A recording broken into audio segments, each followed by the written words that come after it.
The Grappling Hour is brought to you by Luda Gear, athletic support items created by grapplers for grapplers. Fire Grub Meal Prep done right.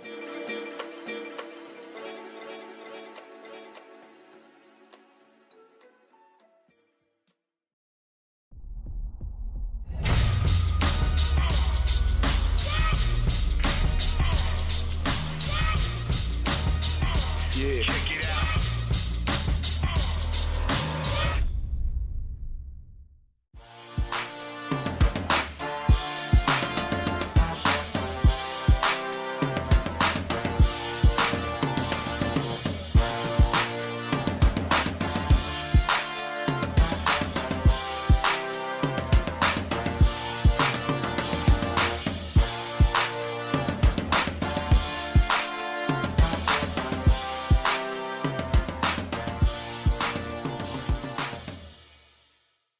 Oh, bless me, Helio, for I have sinned. Yes, it is another week of Sunday Confessional. My name is Rafa Esparza, host of the Grappling Hour, your friend and friendly neighborhood Jiu-Jitsu podcaster. We got some great responses last week. It's not like I think you guys are shitty human beings. It's that I don't expect the outpouring of support and admiration. Now, of course, there are some of you who still are terrible human beings and write terrible jokes. Unfortunately, you're my people. That's what statistics tell me. But I thought there was something that was really remarkable that somebody wrote that I wanted to start before we really went any further on this week's episode. But we got some feedback from individuals who said they really, really liked it. And I can't tell you how many people themselves walked up to me and just said, I really like the Sunday Confessional episodes. Now, we've put out episodes, we put out 2 Grappling Hours last week, and I was expecting to hear people talk about Craig Jones and that sort of a thing. But it felt very nice to hear people who were either touched or moved, or I don't know the right phrasing, but I feel very humbled by it, as I guess what I'm trying to get to. On our Instagram, somebody said, it was awesome. Reminded me of the Inside BJJ. Sorry, Raf. Wednesday grind episodes, what they were doing for a bit. Keep up the awesome work, dude. Well, thank you. I mean, if it reminds you of Inside BJJ, then I'm not sure I'm doing a good job. But this is the one that really, I think, hit home for me. This was Brian of the Jungle, who said, my origin story is very similar to yours, Raf. Only my time reason for the time off in the beginning was far less noble. Before I even get to where I fell in love with grappling, I wanted to address this for this simple reason. I don't think what I did was any more or less noble than any other human being. What I think Brian is referring to was last week I revealed that I took time off because of a death in my family. And I think it was really, really hard for me to give up on the idea of doing grappling. And I'll be very honest with you. I never canceled my subscription to 10th Planet.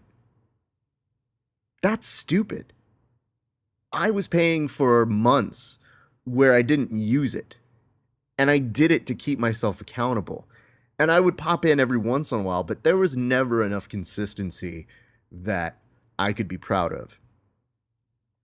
That bugged me. And yes, it is nice to have spent that time with my dad and my girlfriend, who's now my wife. But at the time, I knew I would come back to grappling. So no, I'm not really sure I would call it noble. I would just call it a recognition of what was happening to me at the time. And a stubbornness to not even keep your money and you know, use your gym membership properly. It's partially the reason why when I hear there are those guys who come and go or come and quit, I have some sympathy toward that. I understand. maybe more than most, what it's like to do something to try and keep yourself accountable. The difference is I showed back up, and some people don't do that, and that's fine. I just know that, that whole time I was just miserable not fully training because I knew that somewhere in the back of my brain I was going to return. I didn't know how, I didn't know where, I didn't know when. So, Brian, you were very, very nice to write that note. I unfortunately cannot accept the noble reasons. But let's ask ourselves, what brought me back? To get to that answer, I think we really have to analyze where I fell in love with grappling. I ask this question to people so many times because every hero journey is important. But when you put your heroes up on a pedestal, you make it seem like the journey isn't possible. You make it seem like all these giant athletes are doing things that are crazy and out of the realm of something you yourself can do. And you're within the realm of possibility at all times. Now, granted, that doesn't mean it's always going to happen for everybody. Statistically, there's always going to be a 2% who are the best at this sport. But that doesn't mean you can't work your way to being that 2%. It's just going to take a lot of work. That's not in the cards for me. I'm not somebody who's driven to be the best at grappling. I'm driven to be a guy who's healthier than usual, or should be. Maybe a smidge better than somebody sitting on a couch. So I ask this question because I always want to know what makes the athlete tick, what makes them human, what makes them relatable to those of us who endure a struggle, but maybe don't reap what they've seen in their lives. So I've thought about it for a week. I've had far more time to really think about the answer, because I'm the one asking it, than I would normally give the individuals who I interview. And I think some answers come back to, when I was a kid, I was always very durable. And when you're durable, you find a sense of belonging because you think to yourself, oh man, these guys all think I'm pretty dope because I can actually stay in the fight. I'm not winning the fight, but I'm in the fight. One of my best friends, Brian Bond, who I grew up with, this guy, he was essentially the Ivan Drago to my Rocky. And I never picked on smaller people, but I would occasionally kind of like, pick on him and joke, and like a brother. He's one of those guys who's we get along so great because we know we're always kidding. We know we can always come back to that really solid foundation of being good friends. So we would watch a professional wrestling, and then we try and do the moves. And he was so strong, he could like deadlift powerbomb me at will, which is terrifying, especially if you're not a high flyer. And I'm not a high flyer. I always try to be the technical guy. But one of the things that Bond would always enjoy is the fact that here's somebody who's significantly bigger and stronger than me, and even faster than me. And he would really have to work to try and do something that would, subdue me or put me away. And so I think from that early stage, I kind of recognized, oh, I might have some kind of skill for this. I just always thought that if you did wrestling, you were a tough person, that you had something that you were good at doing and that you had a durability to yourself. And way back then, I could never see that in myself. Of course, over the years, I would, grapple here and there, and I would find that durability would come back. I have one distinct memory from when I was at 10th Planet Burbank, and I was rolling with a Marine. And throughout my time, there were a number of people who were military members who I would roll with, who always came away with a kind of appreciation of, hey, you're not too bad at this. But this Marine was giving me a compliment. And, he was on my back and he was trying to choke me out. Buzzer rings after about 6-7 minutes. And I have no idea what I'm doing. I'm just trying to solve parts of the equation moving around me. At the end of the roll, he looks at me And he says, "Hey, man, you're tough." And I was like, "Oh, wow, thanks, man. Nobody's ever really called me tough. I've just kind of been durable." Or, uh, sometimes the guys would refer to it as being lucky, when in actuality, I'm like, "Hey, you motherfuckers, there's no luck about it. I just dismantled all of your fucking shit." Anyway, that's a different story. So this Marine looked at me and he goes, "Dude, you're fucking tough. I rolled with plenty of people in the Corps, and you're really tough." And I took it as a major compliment. I looked at him and I said, "Well, thank you, sir." And he goes, "Now, granted, part of the reason I can't choke you is because you have a giant head." Now, this probably prepared me more for what my game would eventually become than I think anything else. Because it was a compliment followed by a backhanded compliment, which is, I probably would have submitted you and gotten a rear naked choke if you didn't have such an obtuse giant head. And that, my friends, is where I think really came into the idea that I should always be self-effacing when grappling. I mean, don't get me wrong, I thought it was pretty funny. And I don't think he meant any true harm about it. I think he was just leveling with me and telling me he probably would have murdered me 12 times over, if not for my giant stupid head. And that made me laugh. I don't know that I ever felt a part of that culture when I was at that 10th planet. I've felt very, very close to a number of different gyms throughout my experience.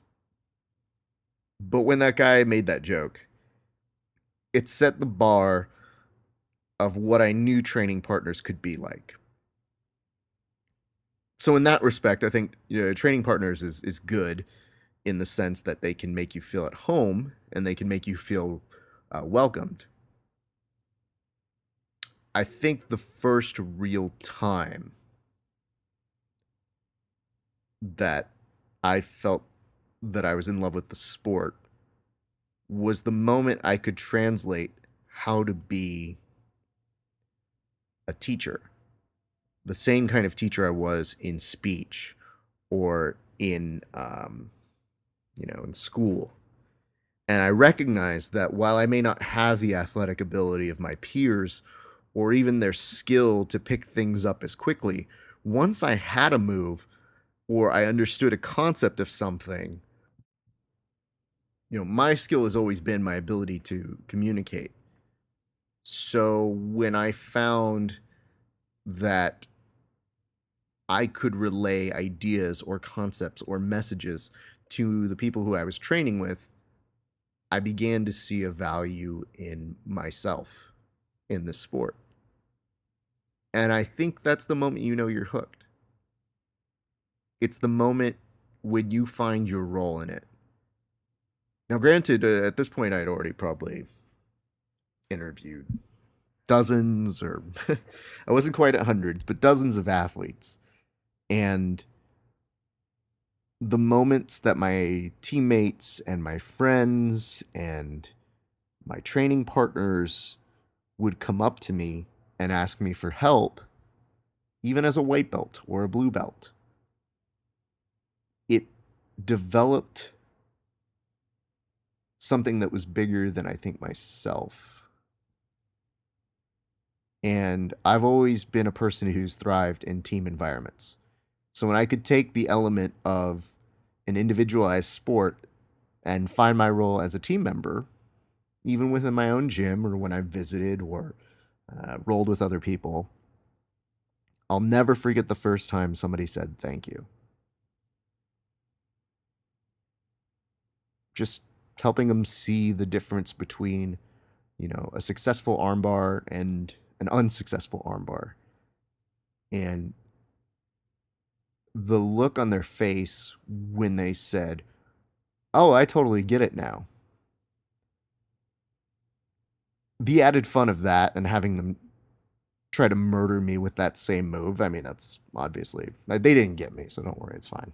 But I guess I didn't teach it that well. I don't know, it's a double-edged sword. But the fact that they were trying to apply the concept that I was teaching them, and I could see them do it to other people and I saw them set it up beautifully on me, it gave me the edge in saying, I have a role. I have a place here. And I think that's pretty cool. I didn't expect that to happen. I just expected to be the guy who comes in, puts in my time, does some cardio, very light cardio, and then called it a day. So that, friends, is where I personally fell in love with jiu-jitsu. Anyway, again, thank you to everybody who gave such great feedback. I mean, listen, you don't understand what it's like to be somebody who gets a note from one Tony Burchak who says, always good to get a perspective from athletes who do it for the love and for the game. Tony, I know you, buddy, but I'm not an athlete. I'm just a guy who talks and shows up and occasionally might have some insight to things.